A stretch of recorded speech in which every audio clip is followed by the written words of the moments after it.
नमस्कार, मैं खुशी और आप देख रहे हैं प्रॉम्प्ट टाइम न्यूज। आइए नजर डालते हैं आज की बड़ी खबर पर। जी नमस्कार सर। नमस्कार sir. First of all sir, हमारे चैनल में आपका वेलकम है। आप हमें अपना वैल्यूएबल टाइम दे रहे हैं, उसके लिए थैंक यू सो मच। मैं और मेरे दर्शक एक बार आपका परिचय जानना चाहेंगे, विद्यालय का पूरा नाम और हमारा विद्यालय कहाँ पर स्थित है, बताएं सर। जी, मेरा नाम नवीन कुमार जी। और हमारे विद्यालय का नाम श्री देवारी लाल बाल उच्चतर माध्यमिक विद्यालय नगलाखड़ा जी। और ये भोगांव नई तहसील के जस्ट पीछे 1 किलोमीटर स्थित है, पीछे स्थित है। जी। विद्यालय हमारा कब से स्थापित है? जी सर, विद्यालय जो है 2003 से संचालित है। जी। ओके, तो विद्यालय का उद्देश्य क्या है सर? विद्यालय का उद्देश्य है ग्रामीण क्षेत्र में बढ़िया शिक्षा देना बच्चों को। जी। बस हमारा ये उद्देश्य है कि बढ़िया शिक्षा दी जाए, बच्चों का भविष्य आगे जाके बढ़िया किया जाए। काफी मेहनत कर रहे हैं ग्रामीण क्षेत्र में। बिल्कुल सर। ओके, हमारे विद्यालय में अभी प्रेजेंट टाइम में क्या स्ट्रेंथ है सर? विद्यालय में अभी 200 बच्चे करीब हैं जी। और काफी मेहनत की जा रही है जी। क्योंकि इसे थोड़ा सा हमने कन्वर्ट किया है। वैसे तो हम हिंदी मीडियम चला रहे थे, लेकिन आज माहौल को देखते हुए इसको हमने इंग्लिश मीडियम में कन्वर्ट किया है। जी। तो इस हिसाब से थोड़ी स्ट्रेंथ अभी कम है, लेकिन मेहनत की जा रही है, लगातार स्ट्रेंथ बढ़ रही है। जी बिल्कुल, कन्वर्ट करेंगे तो कहीं ना कहीं स्ट्रगल करना पड़ेगा, तभी इंक्रीमेंट। हम लोग बच्चों पे काफी मेहनत कर रहे हैं जी। और उसका लाभ भी हमें दिखाई दे रहा है क्योंकि स्ट्रेंथ लगातार बढ़ रही है। जैसा कि आपने हमें बताया कि 200 प्लस की हमारे यहाँ स्ट्रेंथ है। जी, जी। तो मेरा जो पहला सवाल होगा वो स्ट्रेंथ को लेके ही है और सर्वे के अकॉर्डिंग मैं आपसे क्वेश्चन पुट अप करूंगा।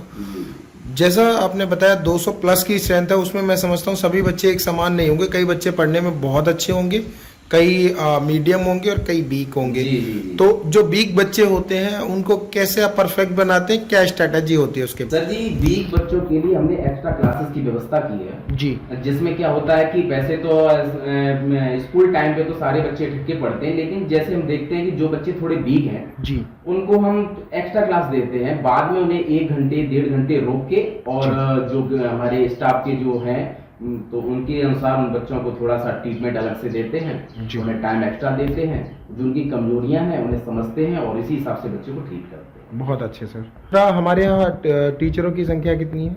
अभी तो सर लगभग 10 टीचर हैं हमारे पास। अच्छा, 10 प्लस मान के चलते हैं। जी। जैसा कि आपने बताया टीचर्स हैं हमारे यहाँ, और मैं और आप सभी लोग समझते भी हैं कि हमारे देश में शिक्षक को ना भगवान का दर्जा दिया गया है। कहते हैं ना कि अगर शिक्षक बेहतर होगा तो ही शिक्षा बेहतर होगी। तो कहीं ना कहीं कई शिक्षक तो इस जिम्मेदारी भी समझते भी हैं कि हमारी क्या रेस्पॉन्सिबिलिटी है, और कई शिक्षक इसके विपरीत भी होते हैं कि मैनेजमेंट के द्वारा उनको जो टाइम दिया जाता है, उनका जो फोकस होता है वो सिर्फ और सिर्फ टाइम पे होता है और सैलरी पे होता है। तो इस तरह के जो शिक्षक होते हैं उनके लिए किस तरह के मीटिंग्स होने चाहिए, किस तरह के गाइडलाइंस होने चाहिए और कैसे उन शिक्षकों को मैनेज करना चाहिए? सर हम डिस्ट्रिक्ट वाले स्कूल वाले हैं और जहाँ तक होता है वहाँ तक शिक्षक जो है हम पढ़ाई पे ज़्यादा फोकस करते हैं जो बच्चों को। जी। तो ये बहुत कम होता है कि हम अपने टाइम पे ध्यान दें। हम केवल बच्चों की स्ट्रेंथ पे और बच्चों की पढ़ाई के ऊपर ध्यान देते हैं। जी, आप तो सर पूरा मैनेज अच्छा दे सके। बिल्कुल सर, आप तो सर पूरा मैनेजमेंट देख रहे हो। जी। मैं उन शिक्षकों की बात कर रहा हूँ, आपने देखा भी होगा, जो अपनी रेस्पॉन्सिबिलिटी को बखूबी नहीं निभा पाते हैं। अधिकतर ये होता है सर, हम काफी मीटिंग्स लेते हैं और हमारे यहाँ जितने भी शिक्षक हैं वो बिल्कुल मन से लगन से सारे बच्चों को पढ़ा रहे हैं। अभी तक तो ऐसा कोई देखने को नहीं मिला। बहुत लगन से काम कर रहे हैं सारे शिक्षक, बहुत अच्छी तरीके से विद्यालय को देख रहे हैं। बिल्कुल, इसलिए कि हमारे यहाँ लगातार स्ट्रेंथ बढ़ रही है। बिल्कुल।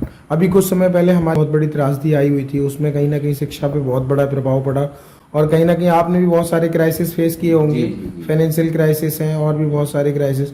तो उस समय को कैसे आपने मैनेज किया और कैसे रिकवर किया? सर उस समय तो खैर सभी लोग जानते हैं कि काफी प्रॉब्लम्स का सामना करना पड़ा, शिक्षा पर भी बहुत बुरा असर पड़ा बच्चों पे। जी। तो उस समय हमने ऑनलाइन सिस्टम का सहारा लिया, तो बच्चों को ऑनलाइन भी क्लासेस दी एक जगह बैठ के। जी। तो उसी अनुसार बच्चों को पढ़ाया, लेकिन उससे असर बहुत पढ़ाई पे खैर असर पड़ा है, ऐसी बात नहीं असर नहीं पड़ा, क्योंकि ग्रामीण क्षेत्र है, हर जगह वो सुविधाएं उपलब्ध नहीं होती हैं, फोन्स वगैरह और डाटा वगैरह, तो उसमें थोड़ा असर पड़ा। एडमिशन का टाइम है सर, कॉम्पिटिटर बहुत ज़्यादा है। हमारे विद्यालय में ऐसा क्या यूनिक है जो गार्जियंस अपने बच्चों की एडमिशन हमारे विद्यालय में कराएं? सर जी, यहाँ पे ग्रामीण क्षेत्र में विद्यालय होते हुए भी हमने सारी सुविधाएं देने की कोशिश करी है। जी। जैसे कि आपने ऑनलाइन पढ़ाई भी करवा रहे हैं जी। और कैमरा वगैरह भी लगे हुए हैं, जनरेटर वगैरह की सारी व्यवस्थाएं हैं जो जी। भी हो सकता है। जी। तो एक से एक अच्छी व्यवस्थाएं कर रखी ग्रामीण क्षेत्र में भी। तो और आप अच्छे टीचर रखे हुए हैं जी। और यही है सर। बहुत अच्छे सर। और सवाल सर, जैसा कि हम और आप सभी लोग समझते हैं कि कई बच्चे पढ़ने में बहुत अच्छे होते हैं, जी। बट कहीं ना कहीं उनके अंदर एक डर होता है, वो अपने टीचर से क्वेश्चन पुट अप नहीं कर पाते हैं। तो क्वेश्चन पुट अप ना करने की वजह से जो बच्चा परफेक्ट होता है पढ़ने में, वो कहीं ना कहीं कमजोर होता जाता है। तो उस तरह के जो बच्चे होते हैं उनको कैसे आप मैनेज करते हैं, कैसे उनको मोटिवेट करते हैं और कैसे उनकी हेजिटेशन निकालते हैं, कैसे उनका डर निकालते हैं, ताकि जो आपका परफेक्ट बच्चा है वो कमजोर ना हो? ऐसा है सर जी, जब तक टीचर और बच्चे की बाउंडेशन सही नहीं होगी तब तक बच्चा जो है टीचर से क्वेश्चन नहीं कर सकता है। बिल्कुल सर। तो कहीं कि हम अपने स्टाफ से मीटिंग्स में यही कहते हैं कि बच्चे के अंदर क्या है उसे समझा जाए, जी, उसी के अनुसार उसे ट्रीट किया जाए। जी। तो जो भी बच्चे जैसे होशियार बच्चे भी होते हैं, आप कह रहे हैं कि वो क्वेश्चन नहीं पूछ पाते हैं, तो हमारा कहना ये होता है स्टाफ से कि बच्चे के अंदर जाके उससे एक दोस्ती की भावना भी निभाई जाए, उससे उसके अंदर क्या है, वो क्या पूछना चाह रहा है, उसके अंदर डर, पढ़ाई डर से सर नहीं होती है। बिल्कुल सर, पढ़ाई डर से नहीं होती है, बच्चे का क्या मन है, कहाँ पे बच्चा है, उसे हमें समझना है, उसी अनुसार बच्चे को पढ़ाते हैं। बिल्कुल। तो बच्चे का भी मन खुलता है तो वो डायरेक्ट क्वेश्चन पूछता है। जी। और हम लोग जो भी मैंने इंटरव्यू सर आपका किया है 15 to 20 किलोमीटर की रेंज में सर्कुलेट होगा, तो एक बार विद्यालय का पूरा नाम और विद्यालय का पूरा एड्रेस, और कोई गार्जियन अगर आपसे कांटेक्ट करना चाहता है तो किन नंबरों पे कांटेक्ट करें, एक बार मोबाइल? जी जी जी। विद्यालय जो है श्री दिवारी लाल पाल उच्चतर माध्यमिक विद्यालय नगला खरा जी, ये भोगांव नई तहसील के जस्ट 500 मीटर पीछे है जी। और अगर कांटेक्ट करना चाहते हैं आप हमसे विद्यालय में, तो फिर एक मोबाइल नंबर है 7310589827। ये हमारा पर्सनल नंबर है जी। और जो भी गार्जियन से कोई भी कांटेक्ट करना चाहते हैं हमसे कर सकते हैं, डिस्कस कर सकते हैं। Thank you sir, thank you so much sir, आपने हमें अपना वैल्यूएबल टाइम दिया। नमस्कार, धन्यवाद सर। खबरों में अब तक के लिए बस इतना ही, फिर होगी आपसे मुलाकात ऐसी ही एक बड़ी खबर के साथ। तब तक के लिए नमस्कार और देखते रहिए प्रॉम्प्ट टाइम न्यूज़। ऐसे ही लेटेस्ट अपडेट्स के लिए हमारे चैनल प्रॉम्प्ट टाइम न्यूज़ को सब्सक्राइब करें और बेल आइकन प्रेस करना ना भूलें।